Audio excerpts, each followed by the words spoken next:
Board കണ്ടാലും നമ്മൾ ഒരിക്കലും നിർത്തരുത്. നമ്മളിപ്പോൾ പോയിക്കൊണ്ടിരിക്കുന്നത് ലോകത്തിലെ ഏറ്റവും നീളം കൂടിയ സ്ട്രെയിറ്റ് റോഡിൽ കൂടാണ്. ശരിക്കും നമ്മൾ റുബുൽ ഹാലിൽ കൂടെ ഓടിക്കുമ്പോൾ ഉള്ള ബുദ്ധിമുട്ടുകൾ മനസ്സിലാവുന്നത്. പെട്ടെന്നാണ് റോഡിലോട്ട് അടിച്ച് കയറുന്നത്. നമ്മൾ കണ്ടു വണ്ടി മറിഞ്ഞ് കിടക്കുന്നു, ട്രെയിലർ മണ്ണിൽ കയറി കിടക്കുന്നു, പിന്നെ ടയർ പൊട്ടിയ കേസുകൾ. എന്തെങ്കിലും പാച്ചസോ എന്തെങ്കിലും കണ്ടു കഴിഞ്ഞാൽ നമുക്ക് പെട്ടെന്ന് സ്ലോ ഡൗൺ ചെയ്യാൻ സാധിക്കും. എല്ലാവർക്കും നമസ്കാരം. ECVയുടെ മറ്റൊരു വീഡിയോയിലേക്ക് സ്വാഗതം. നമ്മൾ ഒമാനിലോട്ടൊരു ട്രിപ്പ് സ്റ്റാർട്ട് ചെയ്തിരിക്കുകയാണ്. നമ്മൾ ജിദ്ദയിൽ നിന്നാണ് സ്റ്റാർട്ട് ചെയ്തിരിക്കുന്നത്. ജിദ്ദയിൽ നിന്ന് നേരെ റിയാദിൽ പോവും. റിയാദിൽ പോയിട്ട് ഒരു ദിവസം റെസ്റ്റ് ചെയ്തിട്ട് അടുത്ത ദിവസം രാവിലെ റിയാദിൽ നിന്ന് നമ്മൾ റുബുൽ ഹാലി വഴി ബോർഡർ ക്രോസ് ചെയ്ത് പിന്നെ ഒമാനിലെ ഇബ്രി എന്ന സ്ഥലത്ത് പോവും. അവിടെ പിന്നെ റെസ്റ്റ് ചെയ്തിട്ട് പിന്നെ നമ്മൾ ഒമാനിലെ കുറച്ച് സ്ഥലങ്ങൾ നിസ്വ, മസ്കറ്റ് ഒക്കെ കവർ ചെയ്ത് പിന്നെ നമ്മൾ നമ്മുടെ മെയിൻ സ്ഥലമായ സലാലയിലോട്ട് പോകുന്നതാണ്. സലാലയിൽ ഇപ്പം നോക്കിക്കഴിഞ്ഞാൽ ഖരീഫ് സീസൺ എന്നൊരു സീസണുണ്ട്. അതായത് മൺസൂൺ സീസൺ ഉണ്ടല്ലോ, നമ്മുടെ നാട്ടിലത്തെ മഴക്കാലം, അതേ കാലാവസ്ഥ ഇപ്പം സലാലയിലും ഉണ്ട്. അതുപോലെ തന്നെ പച്ചിപ്പും കാര്യങ്ങളും വെള്ളച്ചാട്ടവും എല്ലാം ഉണ്ട്. അപ്പോൾ അതൊന്ന് എക്സ്പീരിയൻസ് ചെയ്യാൻ വേണ്ടിയാണ് നമ്മൾ റോഡ് മാർഗം പോകുന്നത്. അപ്പം നമ്മൾ യാത്രയിൽ സ്റ്റാർട്ട് ചെയ്തിരിക്കുകയാണ്. അപ്പം കാഴ്ചകളൊക്കെ കണ്ടിരിക്കാം.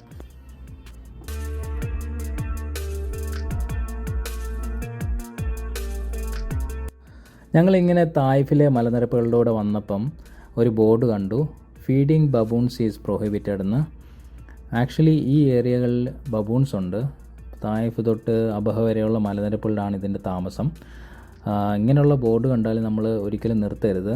അതുപോലെ തന്നെ ഒരു കാരണവശാലും നമ്മൾ ഇതിനെ ഫീഡ് ചെയ്യരുത്. ഫീഡ് ചെയ്ത് കഴിഞ്ഞാൽ അത് വന്ന് അറ്റാക്ക് ചെയ്യാൻ ചാൻസ് ഉണ്ട്. കാരണം ഇനി ഫുഡ് കിട്ടുമെന്നുള്ളൊരു ടെംപ്റ്റേഷനിൽ അത് വന്ന് അറ്റാക്ക് ചെയ്യാൻ ചാൻസ് ഉണ്ട്. അത് ഗ്രൂപ്പായിട്ടാണ് വന്ന് അറ്റാക്ക് ചെയ്യുന്നത്. അപ്പം കഴിവതും ഇങ്ങനെയുള്ള ഏരിയയിൽ നിർത്താതിരിക്കുക. അങ്ങനെ തായിഫ് കഴിഞ്ഞ് മുന്നോട്ട് വന്നപ്പോഴത്തേന് ടെറൈനൊക്കെ ഒന്ന് മാറി, മലകളൊക്കെ മാറി നിരപ്പായ സ്ഥലങ്ങളായി. പിന്നെ കാഴ്ചകളൊക്കെ കുറച്ച് ബോറിംഗ് ആയി, കാരണം എല്ലാം ഒരുപോലെ ഇരുന്നു. പിന്നെ ഇടയ്ക്ക് ഇങ്ങനെ ഈ ചുഴലിക്കാറ്റ് പോലെ മണ്ണുകാറ്റ് ഇങ്ങനെ വന്ന് അടിക്കുന്നുണ്ടായിരുന്നു. ഇതുപോലെയുള്ള ലോങ് യാത്രകൾ പോകുമ്പോഴത്തേന്, പ്രത്യേകിച്ച് ഡെസേർട്ടിൽ കൂടെ ഒക്കെ പോകുമ്പോഴത്തേന് ചൂട് മണ്ണുകാറ്റ് അടിച്ചിട്ട് നമ്മുടെ ഫ്രണ്ട് സൈഡിലെ പെയിൻറ്റും അതുപോലെ തന്നെ ഹെഡ്ലൈറ്റും ഫെയ്ഡ് ആവാൻ ചാൻസ് ഉണ്ട്. അപ്പം നമ്മൾ ഇതുപോലെ വാട്ടർ ബേസ്ഡ് ആയിട്ടുള്ള സ്പ്രേ പെയിൻറ്റ് കിട്ടും. അത് വാങ്ങിച്ച് അടിച്ചു കഴിഞ്ഞാൽ ടെമ്പററി ആയിട്ട് പ്രൊട്ടക്ഷൻ കിട്ടും. അതുപോലെ തന്നെ ഹെഡ്ലൈറ്റിന് പിന്നെ പ്രൊട്ടക്ഷൻ ഫിലിമും ഇട്ടിട്ട് പോകുന്നതായിരിക്കും ബെറ്റർ. ഓക്കെ ഗൈസ്, അപ്പോൾ നമ്മൾ റിയാദിലോട്ട് പോയിക്കൊണ്ടിരിക്കുകയാണ്. ഡ്രൈവർ ചേഞ്ച് ആയിട്ടുണ്ട് പതുക്കെ. നമ്മളെല്ലാം ഉണ്ട്. നമ്മൾ ഓൾമോസ്റ്റ് എത്താറായി. 1.5 മണിക്കൂർ കൂടെ ഉണ്ട് റിയാദിലോട്ടുള്ള. അങ്ങനെ ഞങ്ങൾ റിയാദിലെത്തി.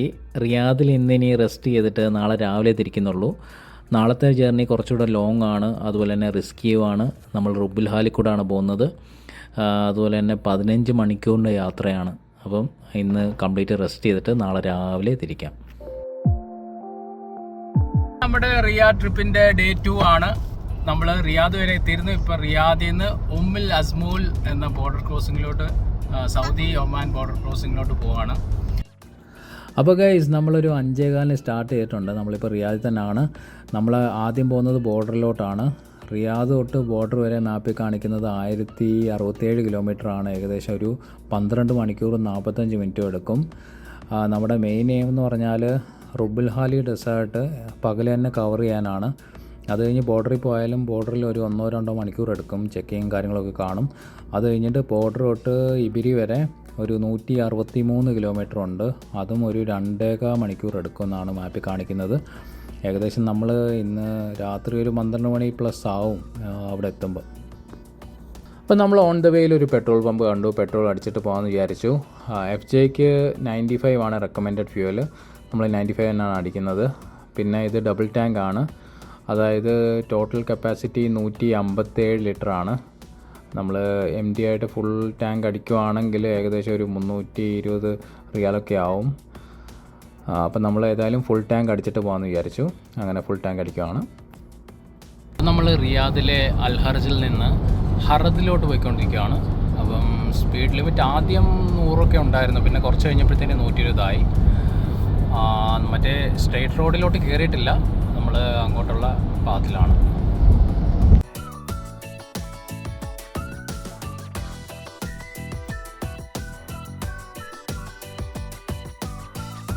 അങ്ങനെ നമ്മൾ കുറച്ചുകൂടെ മുന്നോട്ട് വന്നപ്പം ഹറലിൻ്റെ ബോർഡ് കണ്ടു. ഇനിയിപ്പോൾ നമ്മൾ സ്ട്രെയിറ്റ് റോഡിലോട്ട് കയറുവാണ്. ഹറൽ തൊട്ട് അൽബത്ത വരെയാണ് സ്ട്രെയിറ്റ് റോഡ്.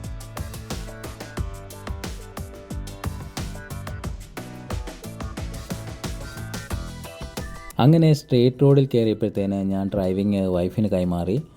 ഇത് വൺ വേ റോഡാണ്, അതുപോലെ തന്നെ ട്രാഫിക്കും അധികമില്ല, അതുകൊണ്ട് പുള്ളിക്കാരി ഹാപ്പിയാണ്. ഈ റോഡ് കയറുന്നതിന് മുമ്പേ നമ്മൾ പെട്രോൾ ഫുള്ളാക്കുക, അതുപോലെ തന്നെ ഫുഡും വെള്ളവും ഒക്കെ കരുതുക. കാരണം ഈ റോഡിൽ അധികം പെട്രോൾ പമ്പും കടകളൊന്നുമില്ല. നമ്മളിപ്പോൾ പോയിക്കൊണ്ടിരിക്കുന്നത് ലോകത്തിലെ ഏറ്റവും നീളം കൂടിയ സ്ട്രെയിറ്റ് റോഡിൽ കൂടാണ്. ഇതിൻ്റെ നീളം എന്ന് പറഞ്ഞാൽ 240 കിലോമീറ്ററാണ്. ഇതിന് ഗിന്നസ് റെക്കോർഡ് കിട്ടിയിട്ടുണ്ട് 2024. ഇതിനു മുമ്പേ ഓസ്ട്രേലിയയുടെ ഐറി ഹൈവേ എന്ന ഹൈവേ ആയിരുന്നു ലോകത്തിലെ ഏറ്റവും നീളം കൂടിയ സ്ട്രെയിറ്റ് റോഡ്. അതിൻ്റെ നീളം എന്ന് പറഞ്ഞാൽ 146 കിലോമീറ്ററാണ്. അപ്പം ഇതുപോലെയുള്ള ലോങ് ജേർണിയിൽ തന്നെ ഓടിക്കുന്ന ഭയങ്കര ബുദ്ധിമുട്ടാണ്. അപ്പം വൈഫ് പറഞ്ഞ് ഓടിക്കാമെന്ന് പറഞ്ഞുകൊണ്ട് മാത്രമാണ് നമ്മൾ ഈ ട്രിപ്പ് പ്ലാൻ ചെയ്തത് തന്നെ. കാരണം ഭയങ്കര ലോങ് ജേർണിയാണ്. നമ്മൾ ഇവിടുന്ന് പിന്നെ ജിദ്ദയിൽനിന്നാണ് സ്റ്റാർട്ട് ചെയ്യുന്നത്. പിന്നെ റിയാദി വന്നു, പിന്നെ ബോർഡർ, പിന്നെ സലാല, അങ്ങനെ ഒമാൻ കവർ ചെയ്യുമ്പോഴത്തേന് നല്ല ഡിസ്റ്റൻസ് വരുന്നുണ്ട്. അപ്പോൾ ഒരാളും കൂടെ ഉണ്ടെങ്കിൽ അത് ഒരു അഡ്വാൻറ്റേജ് ആയിരിക്കും. നമ്മൾ തന്നെ ഓടിക്കുക എന്ന് പറഞ്ഞാലൊരു ചാലഞ്ചിങ് ആണ്. പിന്നെ നിങ്ങളാരെങ്കിലും റോഡ് വഴി ഒമാൻ പോകാൻ പ്ലാൻ ചെയ്യുന്നുണ്ടെങ്കിൽ നിങ്ങൾ പിന്നെ ഒരു കാര്യം ശ്രദ്ധിക്കേണ്ടതെന്ന് പറഞ്ഞാൽ ഓൺ അറൈവൽ വിസ ഇപ്പം അവൈലബിൾ അല്ല, അവർ തൽക്കാലം നിർത്തി വെച്ചേക്കുവാണ്. അപ്പോൾ നിങ്ങൾ ചെയ്യേണ്ടതെന്ന് പറഞ്ഞാൽ ഈ വിസ എടുക്കുക. അതായത് നമ്മൾ ഗൂഗിളിൽ അടിച്ചു നോക്കിയാൽ മതി ഒമാൻ്റെ ഈ വിസ. ഒമാൻ ഈ വിസ എന്ന് ടൈപ്പ് ചെയ്തിട്ട് ആദ്യത്തെ ലിങ്കിൽ കയറുക. അവിടെ ലോഗിൻ്റെ ഓപ്ഷൻ കാണും. ലോഗിൻ്റെ അവിടെ ക്ലിക്ക് ചെയ്യുമ്പോഴത്തേന് ടൂറിസ്റ്റ് എന്ന ഓപ്ഷൻ ഉണ്ട്, അത് ക്ലിക്ക് ചെയ്യുക.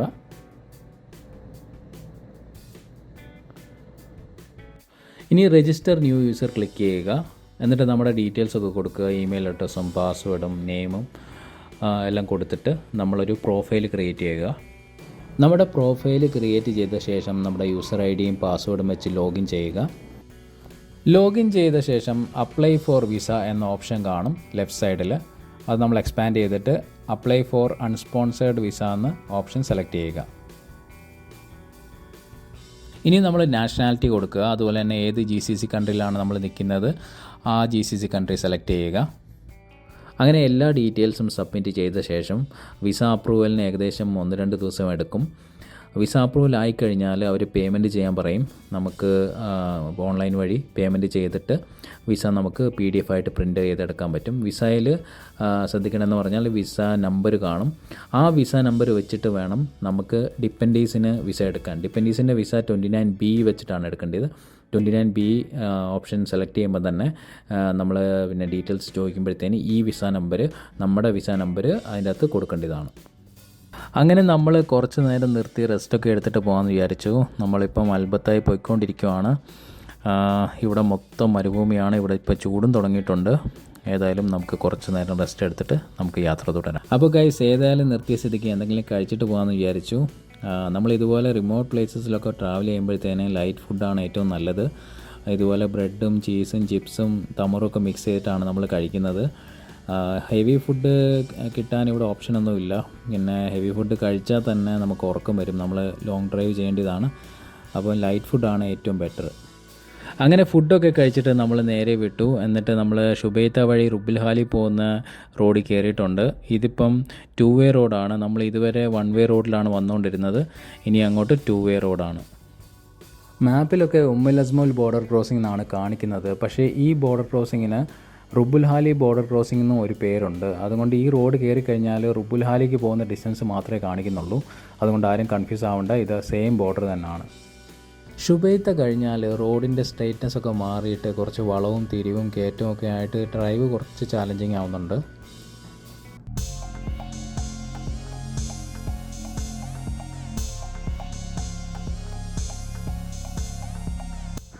ഇനി അങ്ങോട്ടുള്ള യാത്രയിലാണ് ശരിക്കും നമ്മൾ റുബുൽ ഹാലി കൂടെ ഓടിക്കുമ്പോൾ ഉള്ള ബുദ്ധിമുട്ടുകൾ മനസ്സിലാവുന്നത്. ഇവിടുത്തെ മണ്ണ് ഭയങ്കര ലൈറ്റാണ്, പെട്ടെന്നാണ് റോഡിലോട്ട് അടിച്ച് കയറുന്നത്. അതുപോലെ തന്നെ നമ്മൾ വണ്ടി ഒരിക്കലും ഈ മണ്ണിൽ ഇറക്കാൻ പാടില്ല, നമ്മുടെ വണ്ടി സ്ട്രക്ക് ആവാൻ ചാൻസ് ഉണ്ട്. നമ്മൾ ഇടയ്ക്ക് പോകുമ്പോഴത്തേന് പാർക്കിങ്ങിൻ്റെ സ്ഥലമുണ്ട്, അവിടെ മാത്രമേ നമ്മൾ വണ്ടി നിർത്താവൂ. കുറച്ചുകൂടെ മുന്നോട്ട് പോയി കഴിഞ്ഞാൽ റോഡിൽ നല്ല രീതിയിലുള്ള പാച്ചസ് ഉണ്ട്. ഈ പാച്ചസിൽ കൂടെ ഒരുവിധം സ്പീഡിൽ ഓടിച്ചു കഴിഞ്ഞാൽ നമ്മുടെ ടയറൊക്കെ ഡാമേജ് ആവാനുള്ള ചാൻസ് ഉണ്ട്. അതുകൊണ്ട് വളരെ സ്ലോയിൽ ഓടിക്കുക. പിന്നെ ട്രെയിലർ എപ്പോഴും വരുന്ന റൂട്ടായതുകൊണ്ട് നമുക്ക് പെട്ടെന്ന് അപ്പുറത്തെ ട്രാക്കിൽ വെട്ടിച്ച് പോകാനുള്ള സാഹചര്യം കാണത്തില്ല. നമ്മൾ ഒരു കാര്യം പ്രത്യേകം ശ്രദ്ധിക്കേണ്ട എന്താണെന്ന് പറഞ്ഞാൽ റുബുൽഹാലിക്കൂടുള്ള യാത്ര, പ്രത്യേകിച്ച് അൽബാത്ത തൊട്ട് റുബുൽഹാലി ബോർഡർ വരെയുള്ള യാത്ര കഴിവതും നമ്മൾ രാത്രിയിൽ ഒഴിവാക്കുന്നതായിരിക്കും നല്ലത്. കാരണം ഈ പാച്ചസ് നമുക്ക് രാത്രിയിൽ വിസിബിൾ ആയിരിക്കത്തില്ല. നമ്മൾ ഒരുവിധം സ്പീഡിൽ വന്നിട്ട് ഈ പാച്ചസിൽ കയറി കഴിഞ്ഞാൽ പെട്ടെന്ന് എന്തെങ്കിലും ഡാമേജ് വരാൻ ചാൻസ് ഉണ്ട്. ടയറോ അതുപോലെ തന്നെ നമ്മൾ വെട്ടിച്ച് കഴിഞ്ഞാൽ എന്തെങ്കിലും ആക്സിഡൻ്റൊക്കെ വരാൻ ചാൻസ് ഉണ്ട്. അതുകൊണ്ട് കഴിവതും നമ്മൾ രാത്രിയിൽ ഈ റോഡ് ചൂസ് ചെയ്യാതിരിക്കുക. നമ്മൾ പ്ലാൻ ചെയ്യുമ്പോൾ അത് പ്രത്യേകം ശ്രദ്ധിക്കുക.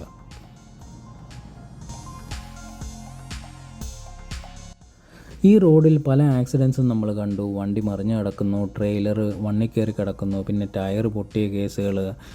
ഈ റോഡിൻ്റെ സ്പീഡ് 90 കിലോമീറ്ററാണ്. നമ്മൾ ഈ സ്പീഡിൽ പോയി കഴിഞ്ഞാൽ ഒരു പ്രശ്നവുമില്ല. കാരണം എന്തെങ്കിലും പാച്ചസോ എന്തെങ്കിലും കണ്ടു കഴിഞ്ഞാൽ നമുക്ക് പെട്ടെന്ന് സ്ലോ ഡൗൺ ചെയ്യാൻ സാധിക്കും. അതല്ല നമ്മൾ ക്യാമറ ഒന്നും ഇല്ലെന്ന് പറഞ്ഞ് നമ്മൾ അടിച്ച് വിടുവാണെങ്കിൽ, നമ്മൾ ഇതുപോലെ പാച്ചസ് കാണുവാണെങ്കിൽ പെട്ടെന്ന് നമുക്ക് സ്ലോ ഡൗൺ ചെയ്യാൻ സാധിക്കത്തില്ല. അതുകൊണ്ട് നമ്മൾ വളരെ സ്ലോ ചെയ്ത് ഈ റോഡിൻ്റെ സ്പീഡ് ലിമിറ്റിൽ തന്നെ പോവുക. അങ്ങനെ നമ്മൾ നേരെ പോയപ്പോഴത്തേന് നേരത്തെ പറഞ്ഞ പോലെ വണ്ടി പാർക്ക് ചെയ്യാനുള്ള സ്ഥലം കണ്ടു. അപ്പോൾ നമുക്ക് അവിടെ കയറി കുറച്ച് നേരം വിശ്രമിച്ചിട്ട് യാത്ര തുടരാം.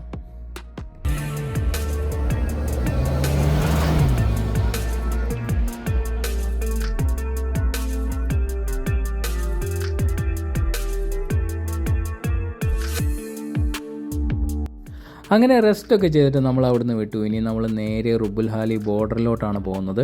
ബോർഡറിൽ പോകുന്നതിന് മുമ്പേ നമുക്ക് ഒമാനിലെ ഇൻഷുറൻസ് എടുക്കാൻ സാധിക്കും. ഓൺലൈൻ വഴി തന്നെ നമുക്ക് ഒമാനിലെ ഇൻഷുറൻസ് എടുക്കാൻ സാധിക്കും. എടുത്തിട്ട് പോകുന്നതായിരിക്കും ബെറ്റർ. അല്ലെങ്കിൽ അവിടെ കുറച്ച് നേരം ഡിലേ ആവും. നമ്മളവിടെ ഇൻഷുറൻസിൻ്റെ ഓഫീസിൽ പോയിട്ട് നമ്മൾ റിക്വസ്റ്റ് ചെയ്ത് അങ്ങനെ എടുക്കേണ്ടി വരും. അപ്പോൾ നമ്മൾ ഓൾറെഡി ഓൺലൈനിൽ നിന്നാണ് എടുത്തേക്കുന്നത്. ഏകദേശം ഒരു 2 ആഴ്ചയുടെ ഇൻഷുറൻസ് ഏകദേശം ഒരു 250 റിയാലാണ് ഓൺലൈൻ വഴി കാണിച്ചത്. അപ്പോൾ അങ്ങനെ എടുത്തിട്ടുണ്ട്. ബോർഡർ എത്തുന്നതിന് മുമ്പേ ജിയോൻ്റെ ഒരു പമ്പുണ്ട്. അപ്പോൾ അവിടെ നമുക്ക് പെട്രോൾ അടിക്കാം. പിന്നെ ചെറിയൊരു ഗ്രോസറി ഷോപ്പും ഉണ്ട്.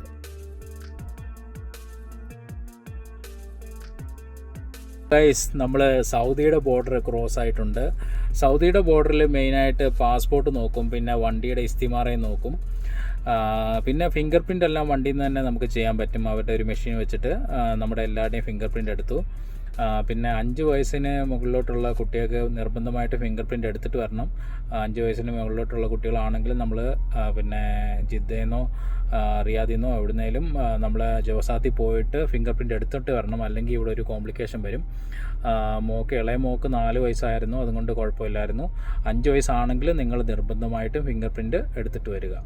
അപ്പോൾ നമ്മൾ നേരെ ഇനി ഒമാൻ്റെ ബോർഡറിലോട്ടാണ് പോകുന്നത്. അപ്പം അങ്ങോട്ട് പോകാം.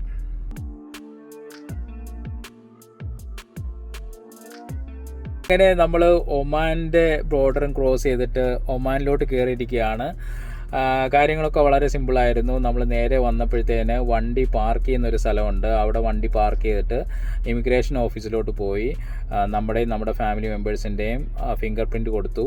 പിന്നെ വിസയുടെ പേപ്പർ കാണിച്ചു, പിന്നെ വണ്ടിയുടെ ഇസ്തിമാറ കാണിച്ചു.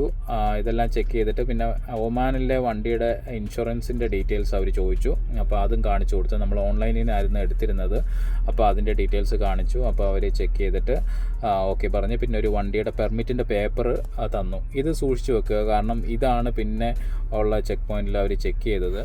പിന്നെ 2 ചെക്കിങ് കൊണ്ടുണ്ട്. നമ്മൾ ഡ്രൈവ് ചെയ്ത് വരുമ്പോഴത്തേന് ആദ്യത്തെ ചെക്കിങ്ങിൽ അവർ ഇതെല്ലാം നോക്കിയിട്ട് ആ പെർമിറ്റിൻ്റെ പേപ്പർ നോക്കിയിട്ട് അത് തിരിച്ചു തന്നു. പിന്നെ ഫൈനൽ ചെക്കിങ്ങിൽ അവർ ആ പെർമിറ്റിൻ്റെ പേപ്പർ വാങ്ങിച്ചു വെച്ചിട്ടാണ് നമ്മളെ കടത്തിവിട്ടത്. അപ്പം എല്ലാം വളരെ സ്മൂത്തായിട്ട് നടന്നു, ഒരു കുഴപ്പമില്ലായിരുന്നു. ഏകദേശം ഒരു അരമണിക്കൂർ കൊണ്ട് കാര്യങ്ങളൊക്കെ നടന്നു. പിന്നെ നമ്മൾ വണ്ടിയുടെ ഇൻഷുറൻസ് നേരത്തെ എടുത്തതുകൊണ്ട് ഇത്രയും കുറച്ചുകൂടെ നേരത്തെ ഇറങ്ങാൻ പറ്റി.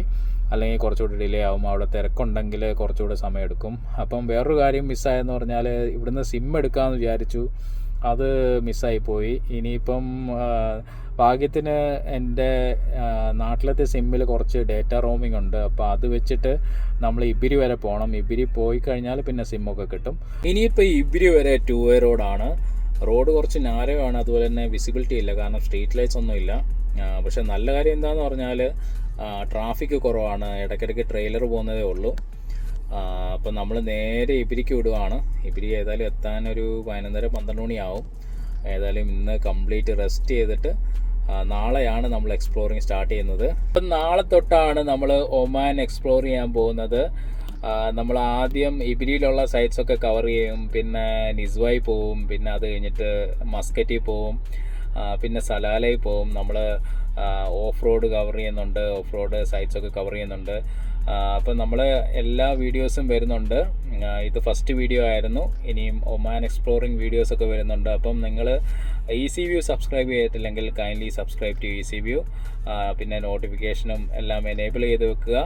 അപ്പം ഈ വീഡിയോ ഇവിടെ വൈൻഡ് ചെയ്യുവാണ്. അപ്പം അടുത്ത വീഡിയോ കാണുന്നവരെ this is Sumeer Mehboob signing of.